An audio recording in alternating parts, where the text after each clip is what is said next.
কিছুদিন আগে আমাদের এক সম্মানিত সংসদ সদস্য একটা অভিযোগ করছিলেন, সংসদে যে হেডফোন গুলো দেওয়া হয়েছে সেগুলো নাকি কিছুক্ষণ থাকার পর মাথা গরম হয়ে যায় এবং সাউন্ড কোয়ালিটি একদম বাজে। তো এটার ক্ষেত্রে কি এই ধরনের কোনো অভিযোগ রাখার সুযোগ আছে কিনা? এইটার ক্ষেত্রে আসলে কোনো সুযোগ নাই, কারণ এইটা জাস্ট কানের বাইরে। একটা জিনিস খেয়াল করলে বোঝা যায় যে এইটা কানের বাইরে থাকবে। আমার পুরানো হেডফোন আছে ব্লুটুথ, এই দেখেন, এইটা যাবে ভিতরে। ভিতরে যাওয়ার পর এটা আমি বেশিক্ষণ রাখতে পারি না, ঠিক আছে?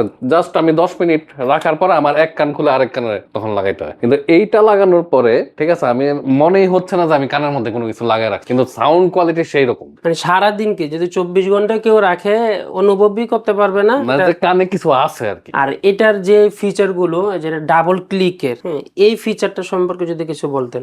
ডাবল ক্লিকের নর্মাল যেই মানে এয়ারপড গুলো আছে ওগুলো তো সিঙ্গেল ক্লিকের হয়। এখন সিঙ্গেল ক্লিকের একটা সমস্যা আছে, আপনার কোনো কারণে যদি উপরে চাপ লাগে তাহলে কিন্তু আপনার মানে যেটা চলতেছে সেটা কিন্তু স্টপ হয়ে যাবে। মিউজিক চলুক আর কলে থাকেন, সেটা স্টপ হয়ে যাবে। কিন্তু এইটা ডাবল ক্লিক করাতে আপনার সিঙ্গেল ক্লিকের কোনো এফেক্ট করবে না, যার ফলে এটা কন্টিনিউস চলতে থাকবে আপনি যতক্ষণ পর্যন্ত ডাবল ক্লিক না করবেন, লাইক আপনি মানে কম্পিউটার মাউসের মতো। আচ্ছা, আরেকটা ফিচার হচ্ছে মানে এটার দুইটা মুড, একটা হচ্ছে মিউজিক মুড আর একটা হচ্ছে গেমিং মুড। এই দুইটা মুড সম্পর্কে যদি কিছু বলতেন। এখন মিউজিক মোড আর গেমিং মোড, আপনার মিউজিক শোনার জন্য অবশ্যই মিউজিক মোডটা ভালো, কিন্তু আমার কাছে মনে হইলো যে গেমিং মোডটা লাউড মিউজিককে একদম শিথিল করে রাখে। মানে গেমিং মোডেও আপনি মিউজিক শুনে সেই রকম একটা ফিলিংস পাবেন। আচ্ছা, এটার যে ফিচারগুলো, এই ফিচারগুলোর সাথে যদি মার্কেটের সাথে কম্পেয়ার করি, মার্কেটে যে হেডফোনগুলো আছে সেটার সাথে কম্পেয়ার করলে এটার প্রাইস কত হওয়া দরকার? এইটার প্রাইস মিনিমাম 5,000 টাকা হওয়া দরকার আর কি। আচ্ছা। 5,000 টাকার নিচে হবে না এটা।